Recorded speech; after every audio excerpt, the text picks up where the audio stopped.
2025 is your year, but let's face it, by the time February hits, most New Year's resolutions are a distant memory.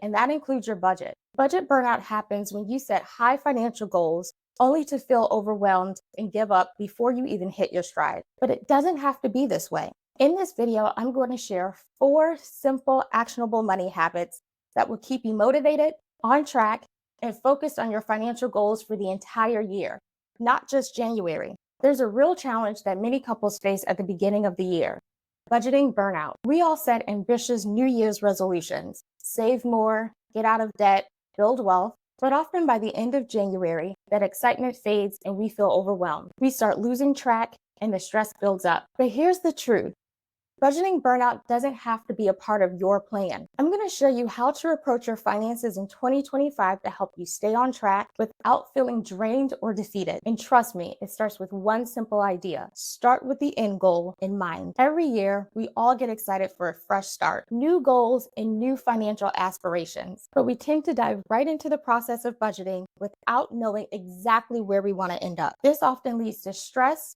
frustration, and eventually burnout. But here's a key lesson from my work as a financial therapist: it's not about perfection, it's about progress. The more you focus on your big financial vision for the year, the easier it becomes to make the small, manageable steps to get you there. When you and your spouse approach budgeting with a clear end goal, it's like planning a road trip. You wouldn't set out on a journey without knowing your destination, right? One of the biggest mistakes I see couples make is going in with the strict all or nothing mentality. We're going to cut out everything unnecessary and we're going to stick to a rigid budget, no exceptions. Small slip ups feel like failures, and that sets you up for burnout. You might even start avoiding budgeting altogether, and that leads you right back to square one. In my experience in working with couples, I've seen how rigid budgeting creates tension. Maybe one spouse is hyper-focused on cutting every cost, while the other spouse feels deprived and rebellious. The truth is, financial harmony doesn't come from restrictive rules. It comes from working together and having room to be flexible. Now, here's my first tip: break down big goals into smaller, more achievable steps. This is where starting with the end goal in mind really comes into play. Let's say you want to save $6,000 for a vacation this year.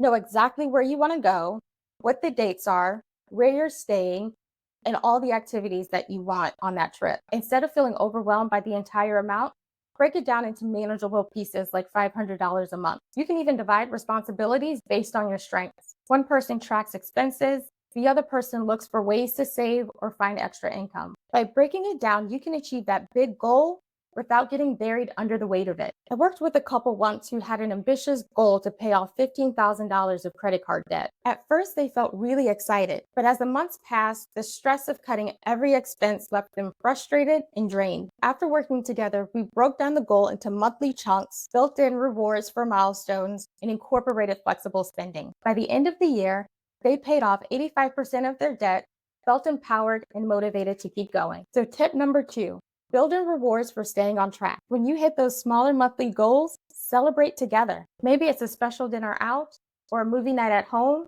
or a mini weekend getaway. Rewards don't have to be expensive.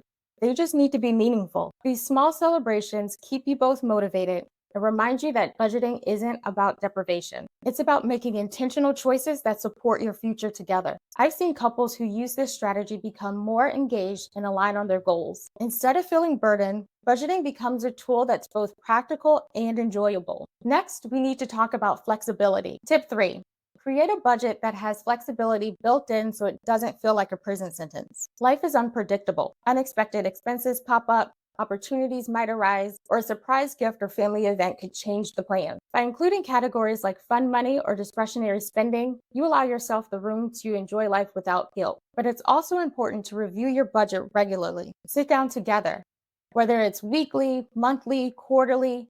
Whatever the frequency is, just do it together and adjust as needed. This flexibility allows your budget to adapt to life changes while keeping your goals on track. The last tip I have for you is about communication. One of the most important things you can do is to have regular, open conversations about your finances as a couple. This is key for avoiding tension and staying on the same page. In the work that I do, I always emphasize that budgeting is about collaboration, but at the heart of that collaboration is open communication. Whether it's a quick monthly check-in or a deeper conversation about your goals, keep talking. Make sure you both are on the same page. adjust your goals together, and keep working as a team. I promise the couples who communicate regularly about their financial goals end up more aligned and successful in the long run. So, why does this approach work for couples in 2025? It works because it's sustainable. It's not about being perfect.